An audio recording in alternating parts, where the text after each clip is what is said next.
What really happens to your body, autophagy, when you push intermittent fasting all the way to 48 hours?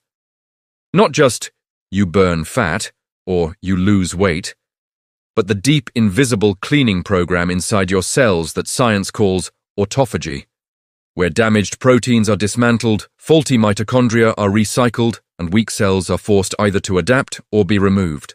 In this video, you are going to see step by step what current science suggests may be happening to autophagy during a 48-hour fast, and why this window is so intense for your metabolism, your cells, and your long-term health. Most people think of fasting only in terms of calories and fat loss, but your cells experience it very differently. As hours go by without food, insulin drops, glycogen in the liver is depleted, ketones rise, and powerful nutrient-sensing pathways start to shift. Growth-focused signals like mTOR are dialed down, while energy-sensing pathways such as AMPK become more active. This combination is one of the key conditions that supports an increase in autophagy. Your cells stop prioritizing growth and start prioritizing repair and recycling. In this video, you will discover how that shift may evolve between 24 and 48 hours, what types of cellular damage autophagy can target, and why the response is not identical in every person. Stay very attentive, because you will also learn why a 48-hour fast can feel amazing and clearing for some people, but exhausting or risky for others, depending on their health, medications, and preparation. If you are tired of vague claims and want a clearer, science-oriented explanation of what might be happening to autophagy over 48 hours without food, this video is for you. Before moving on, comment below if you are enjoying this video so far, and tell from which country or city you are watching. And stay with this video until the very end, because the last part will show how to think about a 48-hour fast more safely and intelligently, instead of treating it like a random challenge. Remember, if you are considering any extended fast, especially 48 hours or more, always do it under the supervision of a licensed medical professional. To understand what happens during a 48-hour fast, it is essential to understand what autophagy actually is. Autophagy is a natural process inside your cells in which damaged proteins, broken organelles, and other cellular junk are wrapped in a membrane and delivered to a structure called the lysosome, where they are broken down into smaller components. These pieces, amino acids, fatty acids, and other molecules, can then be reused as raw material or safely eliminated. In simple terms, autophagy is your body's built-in recycling and cleaning system at the microscopic level. Under well-fed conditions, your cells are usually in a more anabolic or building state. Nutrients are plentiful, insulin is higher, and the pathway known as mTOR is active, pushing growth, protein synthesis, and storage. This building mode is necessary, but if it dominates all the time, damaged components accumulate, misfolded proteins, worn-out mitochondria, and other dysfunctional structures that reduce efficiency and increase cellular stress. Autophagy acts as a counterbalance, especially when nutrients are scarce. Fasting changes the chemistry around your cells. As you go many hours without food, blood glucose decreases, insulin drops, and stored glycogen is gradually depleted. At the same time, energy-sensing pathways like AMPK become more active, and mTOR activity tends to fall. Lower mTOR and higher AMPK are conditions that favor more autophagy, especially when fasting is long enough and repeated over time.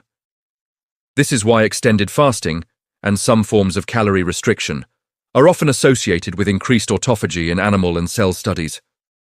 A 48-hour fast stands out because it goes well beyond a simple overnight or 16-hour fasting window. By this point, most people have very low liver glycogen, elevated ketones, and a sustained period of low insulin and low amino acid availability, all of which are signals that can push cells more strongly toward recycling and repair. Animal research shows that prolonged fasting can significantly increase autophagy markers in organs like the liver, heart, and nervous system, although translating exact timelines from animals to humans is complex. It is important to remember that autophagy is not an on-off switch. It is active at baseline and ramps up or down depending on your metabolic state. A 48-hour fast does not guarantee a specific level of autophagy in every tissue, but it likely creates a much stronger stimulus than shorter fasts for many people who are medically appropriate candidates. If you want more clear, science-based breakdowns like this, consider subscribing to the channel in a discreet way so you do not miss upcoming videos on fasting, cellular health, and long-term longevity strategies. When people talk about a 48-hour fast, a key window is what happens as you move from roughly 24 hours without food toward the full 48 hours. In the first 24 hours, your body is mostly transitioning. Liver glycogen is being used, insulin is dropping, and fat burning and ketone production are rising. Some degree of autophagy may already be present and increasing, especially in tissues that are very sensitive to nutrient status. But the signal continues to intensify as fasting persists. As you move past 24 hours, the body relies increasingly on stored fat and ketones for energy. Amino acid intake from food is essentially zero, and growth-promoting signals like mTOR tend to stay suppressed for a longer stretch. At the same time, the energy sensor AMPK remains more active, reflecting the ongoing energy stress at the cellular level. This extended combination, low insulin, low amino acids, low mTOR, higher AMPK, higher ketones, is believed to be particularly supportive of autophagy in various tissues in animal and mechanistic studies. During the 24 to 48-hour window, cells may increasingly target damaged proteins, aggregated material, and older mitochondria for breakdown. This includes a process called mitophagy, which is the selective removal of dysfunctional mitochondria. By cleaning out weaker mitochondria, cells can gradually maintain a population of more efficient ones, which may reduce oxidative stress and improve energy production over time. In animal models, prolonged fasting has been linked to more robust autophagy and mitophagy in liver, muscle, heart, and some brain regions, although controlled human data remain more limited. People sometimes report subjective changes in this phase: clearer thinking, a different kind of focus, reduced joint stiffness, or a lighter feeling, which may be related to more stable blood sugar, ketone use, and changes in inflammatory signaling. However, these sensations by themselves do not prove that autophagy is occurring. They are just indirect reflections of the broader metabolic shift. True confirmation of autophagy requires specific laboratory measurements that most people do not have access to in daily life. It is also in this 24 to 48-hour window that risks can become more apparent, especially in individuals with underlying health conditions or those on medications that affect blood sugar or blood pressure. Fatigue, dizziness, difficulty concentrating, or palpitations can appear if hydration, electrolytes, or overall health are not adequate. This is why extended fasting should never be approached as a casual challenge. While the potential for increased autophagy is real at this stage, it comes in a package with stress that must be carefully managed and medically supervised. The idea of a 48-hour fast is often marketed as a deep reset, mostly because of its potential to increase autophagy. From a scientific perspective, increased autophagy may support several important processes. First, by removing damaged proteins and organelles, cells can function more efficiently and produce energy with less noise and waste. Second, clearing out dysfunctional mitochondria helps reduce chronic oxidative stress, which is linked to aging and many chronic diseases. Third, recycling internal components provides building blocks that can be reused when normal nutrition resumes, supporting repair and regeneration. Autophagy is frequently discussed in relation to longevity because impaired or insufficient autophagy has been associated with neurodegenerative diseases, metabolic disorders, and some cancers in experimental models. Interventions that boost autophagy in animals, such as certain fasting regimens or calorie restriction, have been linked to improved metabolic markers and, in some cases, extended lifespan. While human data are far more limited and complex, the logic is that regular controlled cycles of nutritional stress and recovery may help keep cellular housekeeping active and prevent the long-term accumulation of damage. However, a 48-hour fast is not a magic cure and does not replace fundamentals like daily nutrition quality, sleep, physical activity, and stress management. Autophagy is beneficial in balance. Too little can allow damage to accumulate, but excessive or poorly controlled activation in a vulnerable person, for example, someone who is malnourished, frail, or acutely ill, could potentially contribute to muscle loss, weakness, or impaired function. The goal is rhythmic stimulation, not constant or extreme stress. Another important limitation is that not all tissues respond the same way or on the same timeline. Some organs may show stronger autophagy responses to fasting than others. In addition, age matters. Younger individuals typically have more robust autophagy machinery, while older individuals may need a stronger or more prolonged signal to achieve comparable effects, and they are also more sensitive to the risks of nutrient deprivation. Medications, hormone status, and baseline body composition further modify how safe and effective a 48-hour fast might be. Therefore, the potential benefits of enhanced autophagy during a 48-hour fast have to be weighed against personal risk and context. For some people, structured, medically supervised, longer fasts performed occasionally might be one useful tool in a broader health strategy. For others, especially those with complex medical conditions, the same protocol could be inappropriate or even dangerous. Health and longevity are built on repeated, sustainable habits.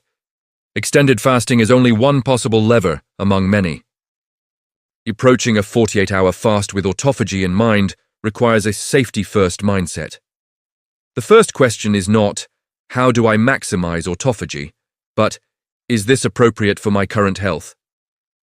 People with type 1 diabetes, advanced type 2 diabetes on insulin, or multiple glucose-lowering drugs, significant heart, kidney, or liver disease, a history of eating disorders, pregnancy, breastfeeding, adolescence, or very low body weight, are generally not good candidates for unsupervised 48-hour fasts. In these cases, the risks from hypoglycemia, electrolyte disturbances, or other complications can outweigh potential benefits. For those who are medically cleared, a reasonable approach typically starts far below 48 hours. Shorter fasts, 12 to 16 hours overnight, help the body practice metabolic flexibility and get used to spending more time in a low insulin state. Only after building a strong foundation of nutrient-dense eating, stable sleep, and moderate physical activity should someone even consider experimenting with longer fasting windows under guidance. This gradual progression allows the cardiovascular system, nervous system, and metabolism to adapt instead of being shocked. Preparation for a 48-hour fast matters as much as the fast itself. Entering the fast from a base of whole foods, adequate protein, healthy fats, and plenty of non-starchy vegetables helps stabilize blood sugar and provides micronutrients that the body will draw on during the fasting period. During the fast, hydration is crucial. Water, and in some cases unsweetened herbal teas or black coffee, for those who tolerate caffeine, can help maintain circulation and reduce discomfort. For some individuals, especially on longer fasts, electrolytes may be necessary, but the exact strategy should be personalized with professional input. The refeeding phase after 48 hours is another critical point. Breaking the fast with a very large, ultra-processed, sugar-heavy meal can cause digestive distress, sharp blood sugar spikes, and a surge in insulin, which may blunt some of the potential benefits and create unnecessary stress. A more thoughtful strategy is to begin with a modest, balanced meal containing protein, healthy fats, and easily digested vegetables, then gradually return to normal eating. This approach gives your digestive system and metabolism time to transition from a prolonged catabolic, autophagy-friendly state back into an anabolic, rebuilding state. Finally, it is useful to see a 48-hour fast as one experiment in a long journey, not a magic reset button. Autophagy can also be influenced by regular physical activity, good sleep, stress management, and overall dietary patterns. For example, avoiding constant grazing and very late heavy meals. When extended fasting is used, it should be scheduled intelligently, with sufficient recovery in between, and always with medical supervision if there are any health concerns. The aim is to harness the potential of autophagy as a natural maintenance system, not to push the body into unnecessary danger in the name of detox.